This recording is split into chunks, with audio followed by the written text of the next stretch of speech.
the young, and the restless spoilers. Welcome back to our channel, everyone.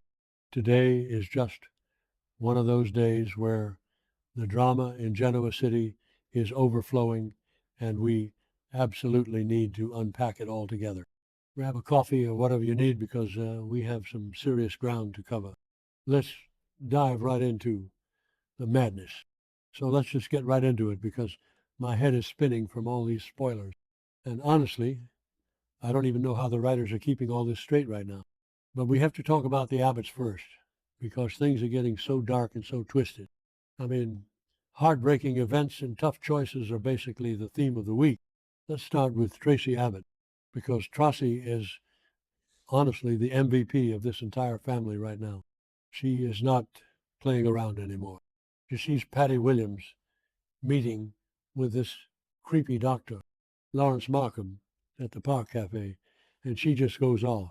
Tracy literally blasts Patty about her past, and you guys know Patty's past is a mess. A total toxic mess. Tracy has been through so much. Remember when she lost Colleen? She knows pain, and she is fiercely protective of her family. She is not going to let Patty Williams waltz back into town and destroy her brother. Tracy is putting the pieces together, and I am so here for it. But of course, Patty is just Patty. She's delusional. She really thinks she has the upper hand, handing over envelopes of cash to a shady doctor like we wouldn't notice. And while Tracy is doing the detective work that the actual police should be doing, Jack Abbott is finally officially reporting Diane Jenkins Abbott missing. He goes to Detective James Burrow, which, okay, fine.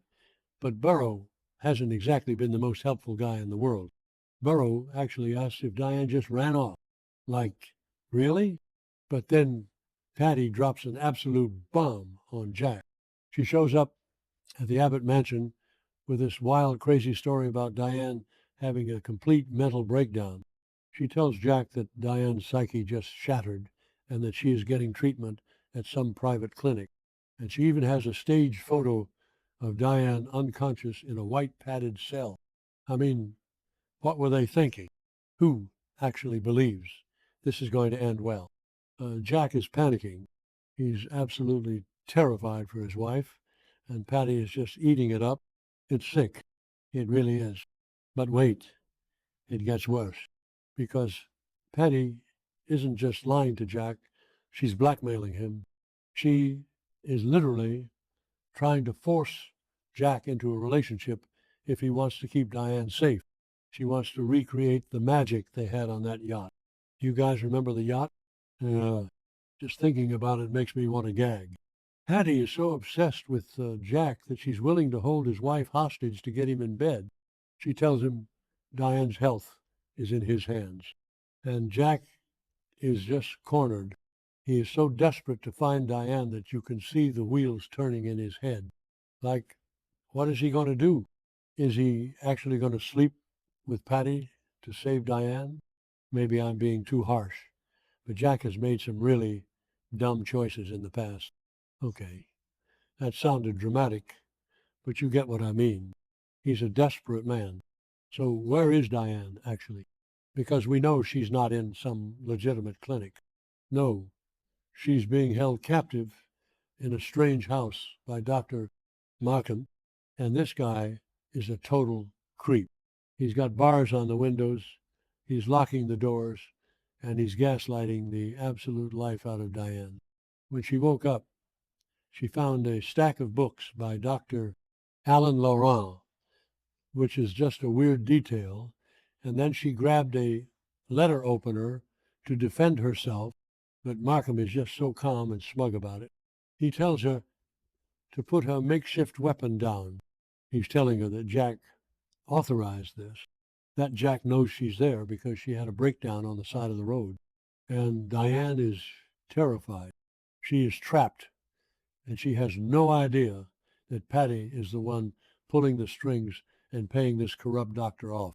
Shara Burns is playing this role so well, but I hate the character so much.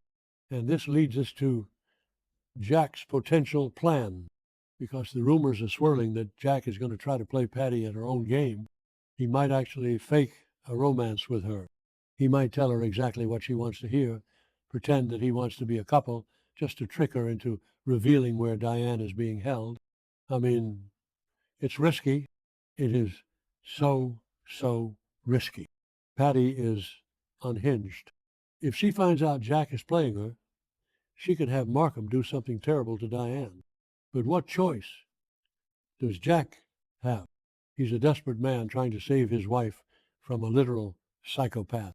But let's shift gears for a second, because the Abbotts aren't the only ones dealing with absolute chaos right now. Let's talk about the Newmans and the Winters family, because Nicky Newman is stepping right into the middle of the Chancellor Winters mess. Nicky actually confronts Lily Winters about taking over as Chancellor, and she is not holding back.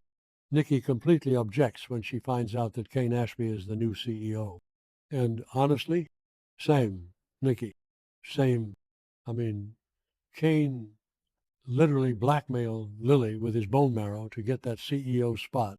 He used Malcolm's life as a bargaining chip, and now he's running the company. It's insane. Devin Winters is also furious. He gives Kane this huge, harsh warning, but Kane is just standing there, smug as ever, thinking he's untouchable. And the craziest part, Lily is actually feeling romantic sparks for Kane again. What is wrong with her? After all the lies, after the extortion, she's falling back into his trap. I really hope Devin takes him down. I really do. And while Nicky is busy fighting corporate battles, she is secretly falling apart physically. Her health crisis is getting so much worse. The headaches are becoming unbearable. And now she's getting blurry vision. Blurry vision, you guys, that is not just MS. That is something else entirely. And Nicky is just being so stubborn about it. She refuses to get help. But Victoria is noticing. Victoria is terrified for her mother.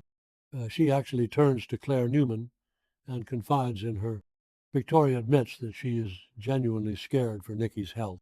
And seeing Victoria, who's usually so cold and controlled, actually breaking down and showing fear, that tells you how bad things are getting with Nicky. Victoria is not one to panic over nothing. So finally, during the week of June 22 to 26, it looks like Nate Hastings is going to step in. Nicky is going to open up to Nate, probably because she can't hide the symptoms anymore. And Nate, being a doctor, is going to push her. He's going to force her to go to the hospital and get the necessary tests done.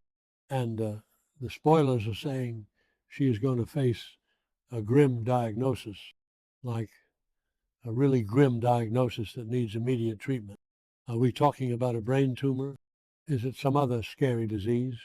Because the blurry vision and the severe headaches, that screams brain tumor to me.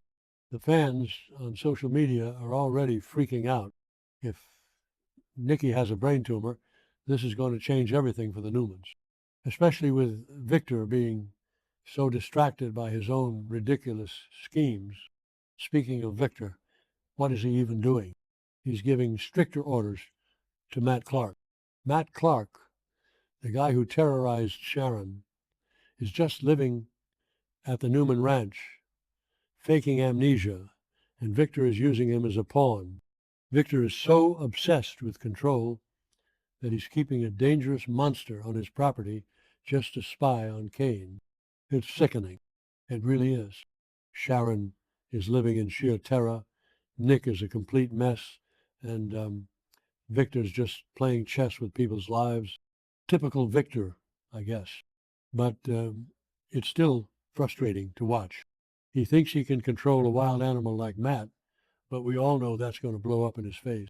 And let's talk about Nick Newman for a minute, because Nick's recovery from his drug addiction is hitting some major hurdles. The fentanyl and the cocaine really did a number on him, especially after that horrific crash in Vegas where he almost died. The addiction is still pulling at him. The spoilers say he is going to struggle hard, and there might even be a relapse or two during his treatment, which is just heartbreaking. Nick has always been the golden boy, the strong one, and seeing him broken like this is tough. But addiction is real, and it's messy, and it's not going to be fixed overnight. I just hope Sharon or Adam can get through to him before he completely destroys himself, because Matt Clark is definitely hoping Nick fails. Matt loves seeing Nick writhing in pain, and Nick is still mentally fragile. And then we have Phyllis Summers. Oh, Phyllis. She is never down for long, is she? Even with all the AI evidence drama and the threat of jail time, Phyllis manages to pull off a massive win. She reveals that she is the brand new owner of Arabesque. I don't even know how she pulled that off when she was just facing criminal charges from Christine, but she did. And of course, the first thing she does is gloat. She rubs her victory right in Kane Ashby's face, which, okay, Kane deserves it, but Phyllis is just asking for trouble. But then, right after gloating, she uncovers some really useful information. What did she find? Does it have to do with Victor or Christine? Whatever it is, Phyllis is back in the game, and she is dangerous when she has ammo. And I just have to circle back to Victor and Phyllis for a second, because this dynamic is driving me crazy. Victor recently offered Phyllis this suspicious gift. And we all know Victor Newman doesn't just give gifts out of the goodness of his heart. There is always a string attached, a massive, heavy string. Phyllis is paranoid, and she should be. So when she finds this new useful information after buying Arabesque, I have to wonder if she finally found the proof she needs to expose Victor's AI framing scheme. If Phyllis can prove Victor set her up, the fallout is going to be nuclear. The fans on social media are completely divided. Half want Phyllis to burn Victor to the ground, and the other half think she deserves everything she gets. I'm honestly torn myself. Sometimes I hate her, sometimes I root for her. It's exhausting. Oh, and real quick, because I almost forgot, Sienna Bacall is apparently raging at Audra Charles. Sienna is terrifying, honestly. She's extreme and violently loyal to Matt, and if she's mad at Audra, Audra better watch her back. I don't know what Audra did to set her off. Maybe it has to do with Noah's Club, the Shadow Room, but Sienna is not someone you want as an enemy. Between Sienna, Matt Clark, and Patty Williams, Genoa City is basically overflowing with psychopaths right now. It is a lot. It is just a lot to process. So yeah, that's where we are. Jack is fighting for Diane. Patty is losing her mind. Nikki might have a brain tumor. Kane is ruining Chancellor. And Nick is fighting for his life. It's exhausting, but I can't stop watching. What do you guys think? Is Jack going to sleep with Patty? Is Nikki going to survive this? Let me know, because my brain is fried from thinking about it. I need a nap, but I'll be back with more updates soon. Hang in there. Y&R fans.